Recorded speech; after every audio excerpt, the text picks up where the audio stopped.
How you doing? Great to be with you, Jesse, again. It's been 4 years. No, a little more, almost 5.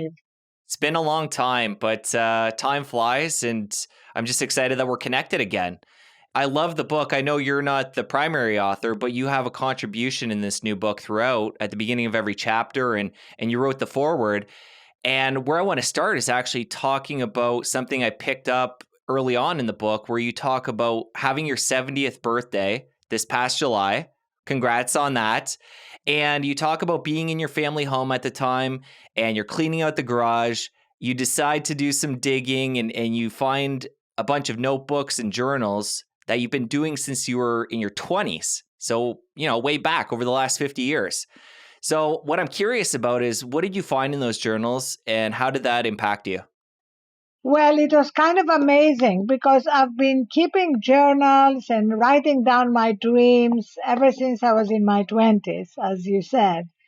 And finding these journals, I was stunned by two things. One, by how much I intellectually already kind of knew about how to live a good life, how not to be worrying and stressing about everything, but how little I actually did. That I knew it like theoretically. I knew theoretically, if you want, that life is shaped from the inside out, that when you take care of yourself, recharge, um, invest in your own health and well-being, you're actually more effective at everything. But in practice, I was just living like powering through exhaustion and buying into the collective delusion that we need to burn out to succeed. So that paradox was kind of so interesting. And that's why, in a way, doing this book at Thrive with our editors and our contributors on Microsteps is so key because we all know, Jesse, how hard it is to change behaviors. So we all know we should sleep more, move more, eat less sugar, be more grateful, but it's hard to achieve these things. And that's why we wanted to put this Microsteps book out to make it easier for people by breaking down behavior changes into tiny, tiny, tiny daily steps that we call microsteps and that we define as too small to fail. I like that. I like that. And for people out there who, they might be saying microstep, that sounds, like it's going to take a long time and I'm ready for big change. What does the science show when it comes to change and why these microsteps are so powerful? So they are so powerful because they are really based on the latest science of how our body works. Let me just give you one of my favorite microsteps out of the hundreds of microsteps in the book, which is based on the latest neuroscience that it takes 60 to 90 seconds to course correct from stress, which is kind of an amazing, amazing finding because we all know that we cannot eliminate stress from our lives, but we can prevent stress from becoming cumulative. And it's cumulative stress that's the killer in terms of hypertension, heart disease, overeating, all the bad things. So we've based a lot of our microsteps on this concept of 60 seconds, like 60 seconds in the morning before you go to your phone, to breathe consciously, to set your intention for the day, to remember what you're grateful for. 60 seconds is actually a very long time when you do something intentionally, but it's nothing in terms of your schedule. And yet, Jesse, as you know, 72% of people go straight to their phone in the morning before they're even fully awake.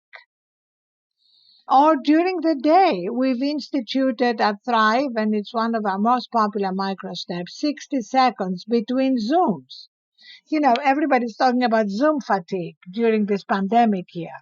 But if you take 60 seconds to get up and stretch, or to get up and drink a glass of water, or basically breathe consciously, whatever you do, It's like an intervention that prevents stress from being cumulative.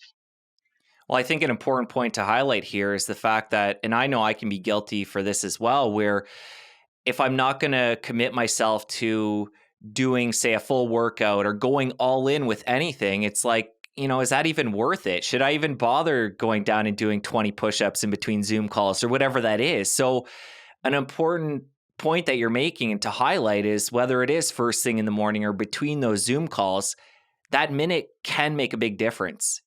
I think people need to understand that. I think what you said is so critical. We've all been brought up, especially anybody who is a high achiever, wants to get a lot done, to think in very big terms, New Year resolutions.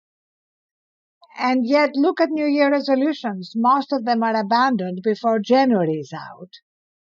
And then we are actually filled with shame and guilt, and it's harder to get back on the horse. So our whole philosophy and practice is to break it down. If you can get up and do 2 push-ups, great. I sometimes get up between Zooms and do 1 down dog. And it makes a difference. Your body moves. And then you build that muscle. You iterate and you do more and more in a natural way. And we call it a judgment-free zone, Jesse. That makes sense. And when it comes to these micro steps, is it wise for somebody who's deciding to take this on and make some changes to apply a lot of them at the same time? Or should we take one micro step at a time and wait till that's formed into a habit before we start implementing more? I don't think there is a cookie cutter answer. What we love is that we are offering micro steps in every area of our lives. The book is divided into these chapters. So the first is sleep. There are 8 chapters, 8 sections that address everything in our life, from sleep to food to movement to gratitude to connections to purpose, everything broken down into micro steps. So you look at this, first of all, you can dip into the book at any point. You don't have to read the whole thing before you decide to start acting. If you look at the chapters and you think, hey, the thing I really need to deal with right now is my addiction to my phone. Then you go to chapter 2, which is unplugging and recharging. And there are all these micro steps about how to help ourselves deal with what is a real addiction. Our phone. You've just had a new baby. I'm sure you realize, like all of us, that your baby, your wife, your friends, everybody's competing with your phone for your attention. And if you make some huge resolutions, I'm not going to touch my phone all night, you're going to fail. So break it down. One of my favorite micro steps in the area of unplugging is pick a time at the end of the day. We don't say what time. Make it 11 o'clock at night. It doesn't matter. But a time when you consciously turn off your phone and stop consuming coronavirus news, social media, etc., so that you can begin to unwind, slow down your brain, and be able to sleep. But, a big resolution could be at 6 o'clock every day, I stop consuming social media. You are not going to do it. You may do it for a couple of days. But if you break it down to something manageable for you, you will do it. You will build success. You will build that new muscle, and it will become easier every day. That's what's amazing. So you start very small and you achieve big changes.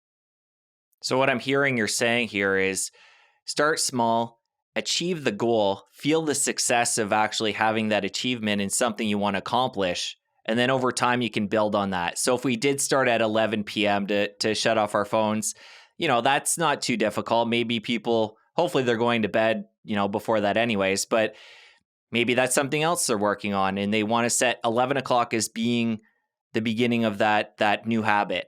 And then over time, after they've done that for a week or two, maybe they bring it down to 10 and eventually bring it to where they're going to be happy long term.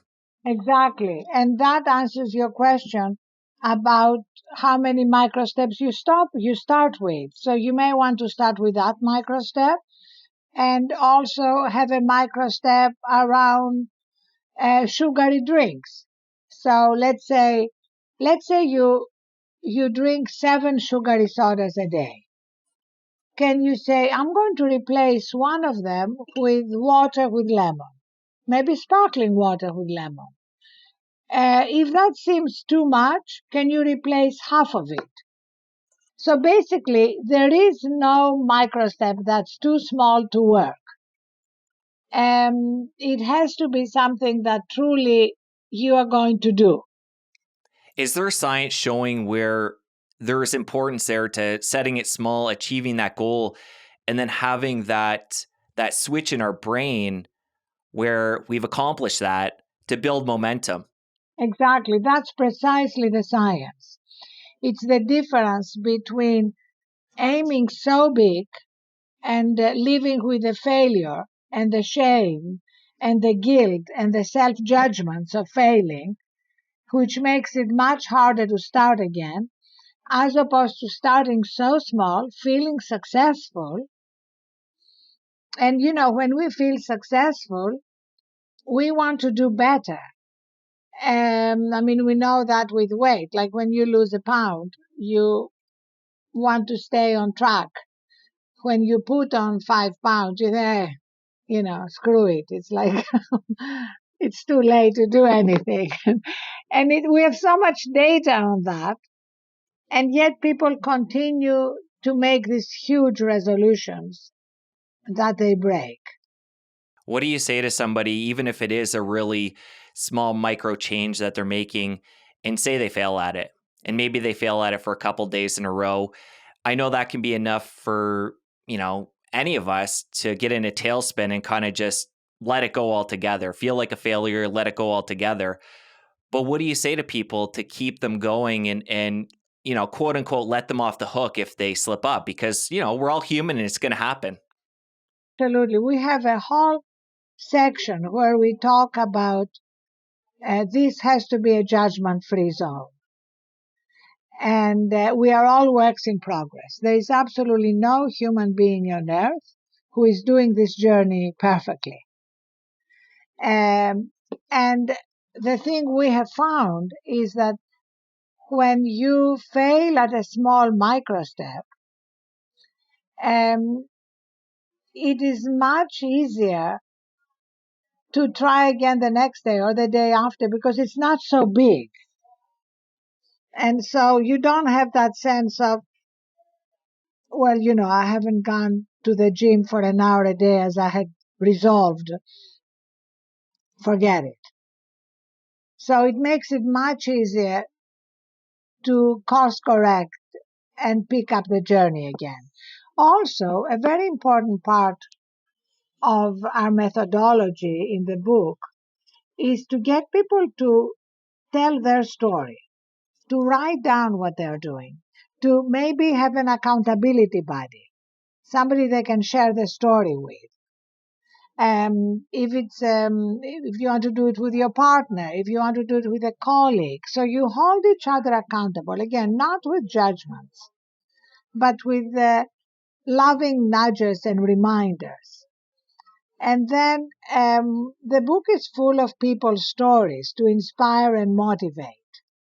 Some of them are successful business people like Jeff Bezos writing about why he gets 8 hours of sleep a night because it improves his decision making, or Selena Gomez, why she practices a digital detox regularly, or some of our 80,000 contributors who share their stories. And we find that storytelling is incredibly important. Different people are inspired by different stories, but that element of inspiration and motivation and then encouragement to share your story is key. Well, speaking of stories, let's get into your story a little bit. I know we did this last time you were on the show, but I think it's important to come back to it and get back into that again. And let's even go a little bit further back. Let's talk about growing up in Athens. What was your childhood like? I feel incredibly blessed, Jesse, because I had the most amazing mother. We, my sister and I, lived in a one-bedroom apartment in Athens, Greece. We didn't have money. My parents had separated. But my mother had this incredible sense of life being an adventure. And she always made us feel that we could take risks, we could aim for the stars, and that if we failed, no big deal. She wouldn't love us anymore. We could try again. In fact, she used to say failure is not the opposite of success, it's a stepping stone to success. So it was really my mother who, when I saw a picture of Cambridge University in England and I said, I want to go there, I said, well, let's find out how you get there. While everybody else said, don't be ridiculous. You have no money, you don't speak English, and it's hard for English girls to get into Cambridge. And getting into Cambridge was kind of a turning point for me in my life, because everything good that happened after that, in terms of my writing my books and moving to the States and launching the Huffington Post and then Thrive, was made possible by this one pivot in my life. And as a young girl, what were your plans of becoming when you got older? You know, I wanted to be a journalist when I was a little girl, and then at Cambridge, I was asked, because of a debate I did on the changing role of women, to write a book on the changing role of women. So that's how accidentally I became a writer at 23. And that's kind of an interesting thing for all of us to remember, that life is a dance between making it happen and letting it happen. Sometimes some of the best things that happen in our life are not things that we actually made happen, but they came to us. Don't you find that? If you look back on your life, it's a mixture. I mean, that's not against hard work. I've always worked hard and I love my work, but it's also being open to opportunities and possibilities that come our way without us having created them. And when it comes to your journey and the different directions you've taken over the years, how big of a part is intuition and your gut feeling when you're making those decisions? Oh, it's very important. I'm sure for you too, Jesse. That's why I find that when we don't take time to recharge and invest in our own well-being and instead are running on empty, we are much less likely to be connected with our intuition, to notice, red flags, or um, be very connected to what is happening.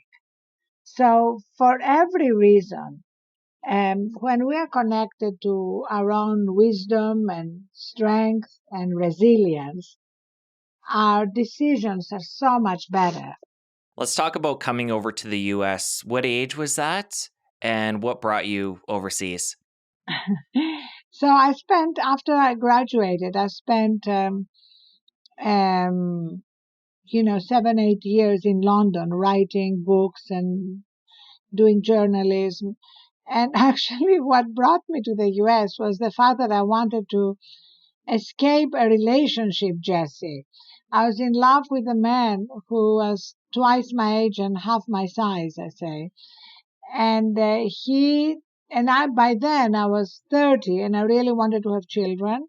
And he didn't want to get married or have children. He just wanted to have cats. So I decided that that was too important for me to now do. And I literally moved from from London to New York to put the ocean between us. And that's another thing, how often we make tough decisions, but this led to a lot of very good things happening. At the time, it was a big heartbreak. Another thing to remember, that sometimes heartbreaks lead to some of the best things that happen in our lives. And when you came over to the US, did you come with anybody, your sister, your mother? And did you know anybody in New York? My sister and my mother, and then, yes, I had a book about to be published by Simon and Schuster, a biography of Maria Callas, the opera singer. I wrote biographies for some of my first books, and it was really a new beginning. I loved New York. I Soon after that I got married, and the best thing in my life was becoming a mother, and and the joys of that. Although, as we are seeing now with the pandemic, working mothers are having a really hard time navigating children, families, and work, and a lot of guilt around everything. Sometimes I think, Jesse, they take the baby out and they put the guilt in.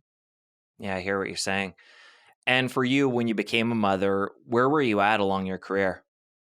Oh, I've written a total of 15 books. So I have quite a few books published already, and continued writing books. And then in 2005, I launched the Huffington Post, and then in 2016, I decided to leave and launch Thrive Global. It all started in 2007 when I collapsed from burnout, exhaustion, sleep deprivation. And that was my wake up call. I started covering all these issues on the Huffington Post. And by 2016, I realized that I didn't want just to help people raise awareness around sleep or food or all the issues that you cover in your work, Jesse. I wanted to help people change behaviors because I had started getting a lot of people coming to me after my book on sleep came out, for example, saying, I get it, I understand, I need to get more sleep, but how do I do it? So Thrive Global is really a behavior change technology company to help people through these micro steps that we write about in the book change their behaviors, because 45% of our daily lives are based on our behaviors. So if we can change our behaviors through these micro steps, we truly change our lives. I think that is a big part of the problem where there is so much information out there through podcasts, books, and a lot of people know what they quote unquote should do and want to do.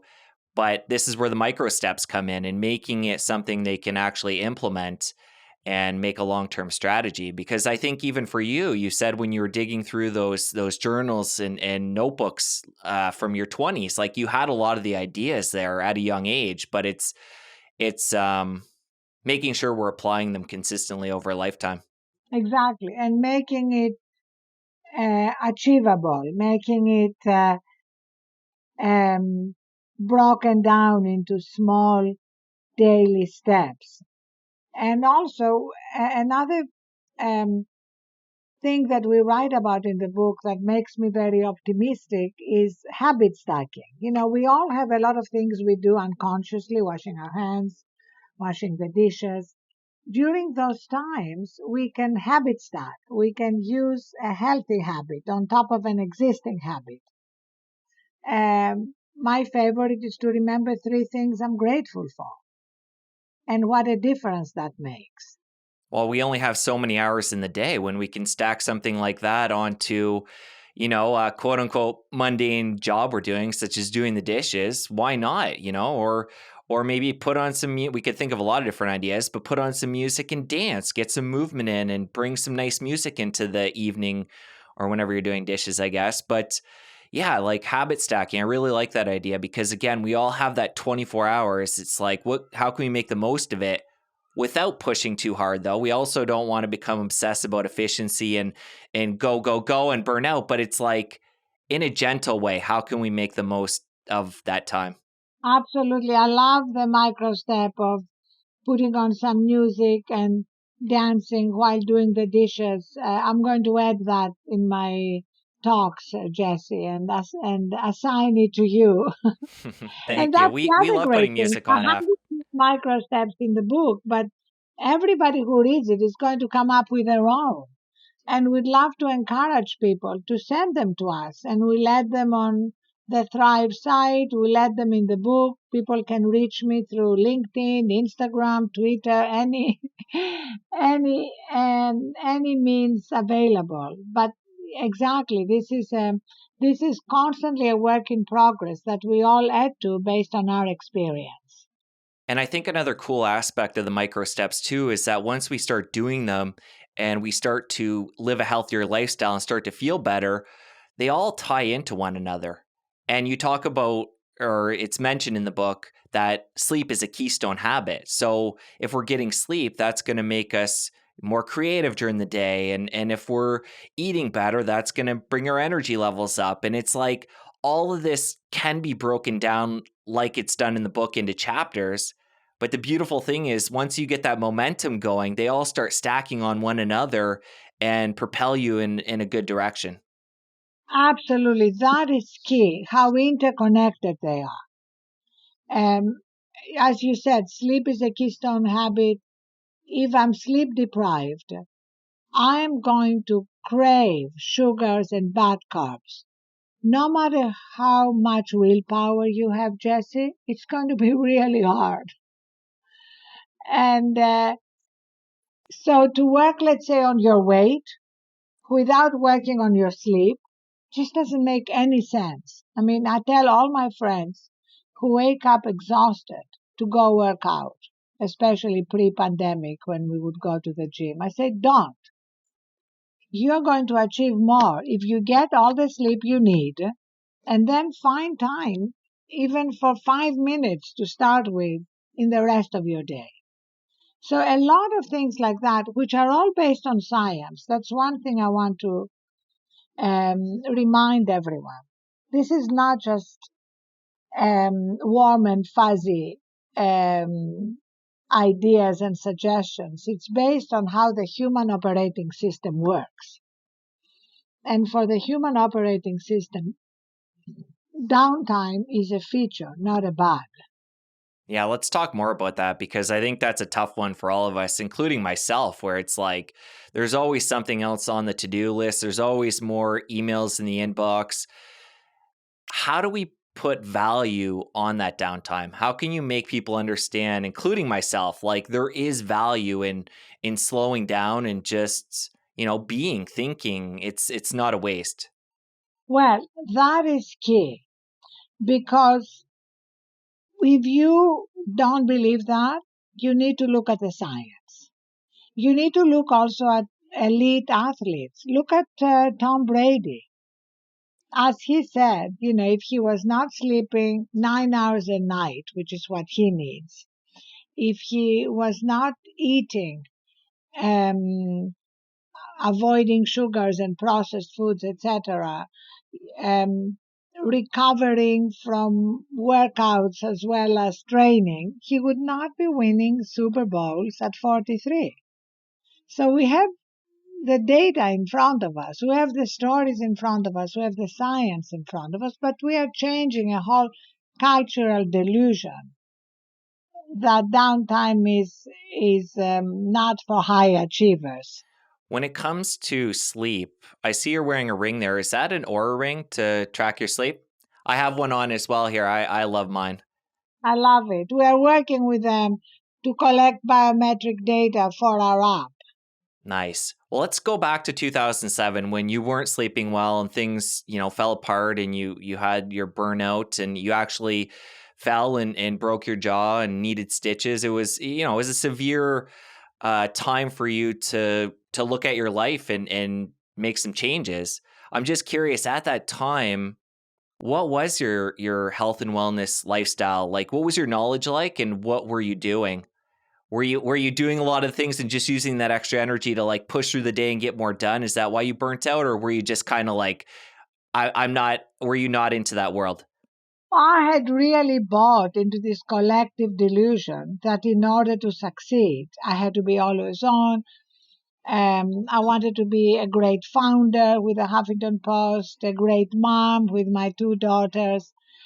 And I really was operating inside a culture that also believed that. And when I woke up and started looking at the data and saw that millions of people around the world were suffering from burnout, it wasn't just me. Um, I tried to understand how come we all came to believe something false that was captured in the language, like you snooze, you lose, I'll sleep when I'm dead. And it goes back to the first industrial revolution when we started revering machines. And after that, um, software. And that's the goal there, right? To minimize downtime. But as we said, the human operating system needs downtime. Do you feel like as a whole, people are starting to get the fact that they need to slow down and burnout is a real problem? Or do you think it's still just like in isolated pockets with the message you're spreading and other people like you? Oh no, absolutely. I think people really are recognizing that. Um, that's why now the question is, once people recognize it, how can we provide the help through these micro steps, stories, motivation to actually make the changes in their lives? And also, Jesse, I don't use the term slow down because I don't think this is about slowing down. I mean, if you look at my calendar, I haven't slowed down. And it's really about living your life in the most effective, healthiest, happiest, and productive way. So I think changing that mindset would really help people because nobody wants to chill under a mango tree. They want to be productive, they want to be effective. So that mindset shift is critical. So let's talk about your specific shift in 2007 and after the burnout, your epiphany moment. Was it a quick change for you at that point because, it had gone so severe, or was it time to get really serious and bounce back the other way quickly? And what was that change like for you? Talk about going the other way. What did it start with mindset and then go from there? Yes, actually, it started with mindset. When you have a wake up call like that and you go through multiple tests and echocardiograms and MRIs to see what's wrong with your brain, your heart, and you're given the diagnosis burnout. I didn't even know what burnout was. And neither did the world at the time. It was 2 years ago that the World Health Organization acknowledged burnout as an occupational hazard. And now we talk a lot about it, especially post-pandemic. It's become part of the language. But when we launched Thrive in 2016, our mission was to end the stress and burnout epidemic and to recognize the connection between um, sleep deprivation, burnout, and disease. We've seen a skyrocketing increase, even pre-pandemic, in diseases like diabetes and heart disease and the mental health crisis. And so much of that, between 75 and 90% of that, is based on the way we live our lives. Behaviors trump genes. So whatever our genetic dispositions, how we behave is more important for our health and our longevity and everything good that we want for ourselves and our families. Thankfully, that's empowering. So if somebody's listening or watching right now and they're suffering from burnout or they can feel themselves getting close to that point, what are the biggest needle movers that they can apply right away to start working back from that? I'm guessing sleep, but like what are some of the other things that you've implemented over the years to keep yourself in better balance? Well, again, as we said, it's important to look at all the micro steps and pick whatever you are most likely to start using. And it could be sleep. That was the one for me. And don't say, oh, I'm going from 5 hours to 8. Incidentally, let me answer that question for those who are curious.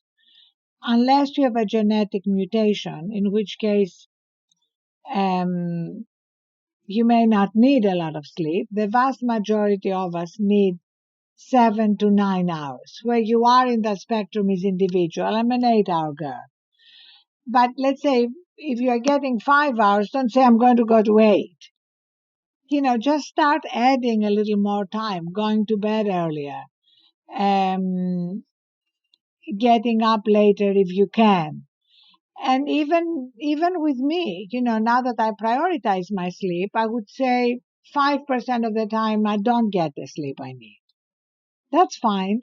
It doesn't really matter what you have to do occasionally. What matters is what you do chronically. You have a little baby. I'm sure there are nights when you're sleep deprived because the baby wakes up, 100%.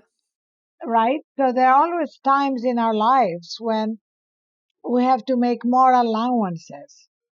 Then can you sort of look at your day and see maybe is there a time when you can take a nap? Naps are amazing. Winston Churchill coined the term power naps and won the Second World War. So they work if for some reason you haven't been able to get the sleep you need. I find even a 10-minute nap can just restore you. What about meditation? Not instead of like subbing that in on a different day than a nap. A nap is a good tool as well, but is that something you use during the middle of the day to recover and bounce back? Absolutely. I've been meditating for many, many years, and I find it an incredible gift, really, to connecting me with my own source of strength, wisdom, peace. But again, micro steps. Like if you tell someone start with 20 minutes meditation, it may seem impossible, endless. So start with 5. Does that seem too big? Can you do 60 seconds of deep breathing? And anybody who wonders, oh, meditating, that sounds really difficult. If you can breathe, you can meditate. Meditation is ultimately about focusing on your inhales and exhales and being completely comfortable with the fact that your mind is going to keep coming up with thoughts and ideas and what you need to buy at the grocery store and everything, and that's inevitable. And all that we need to do is kind of go back to the breath. Go back to the breath instead of judging ourselves for um, giving into whatever thoughts are in our head. And again, coming back to what we talked about earlier, doing the dishes, instead of going to the breath, we could stack onto that practice and be mindful of the feeling of the warm water as we're doing the dishes, or the smell of, the food that we're washing off the plates, or whatever it is. Like we can bring mindfulness into our busy day and stack that on. Absolutely. Mindfulness ideally is part of our busy day. My mother had a little saying which was, don't miss the moment. Very often we miss the moment. I mean, let's say you are changing your baby's diapers. Can you look at the baby?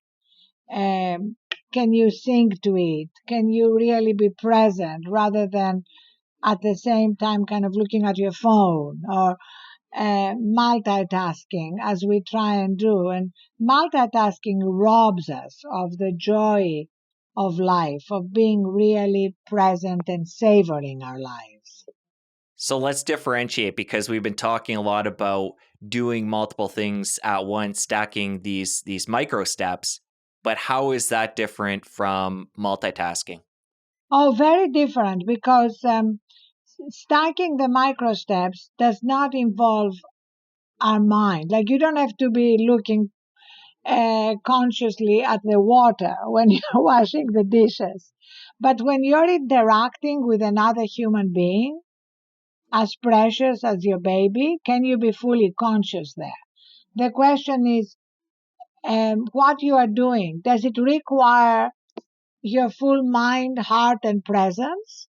Or is it just a task that doesn't? And all the tasks we mentioned, washing our hair, our dishes, brushing our teeth, washing our hands, we're just doing it, we're not engaging with another human being or doing concentrated work that requires our full attention. Yeah, that's a very clear distinction.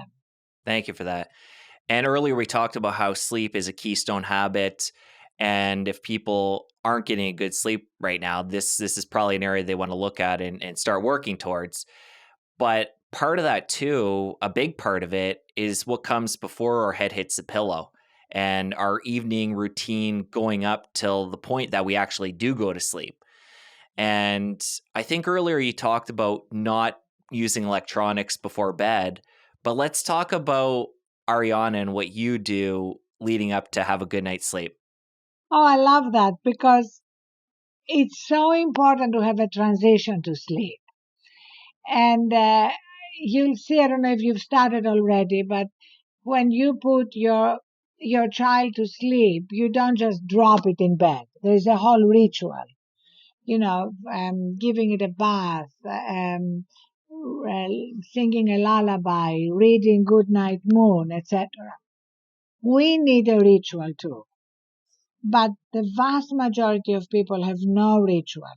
They just literally are in bed until the last minute answering emails, texts, doom scrolling in social media, and then they put the phone on the nightstand, turn off the light, and expect to go to sleep. And maybe they do go to sleep because they're physically exhausted, but they have not given their brains a chance to slow down.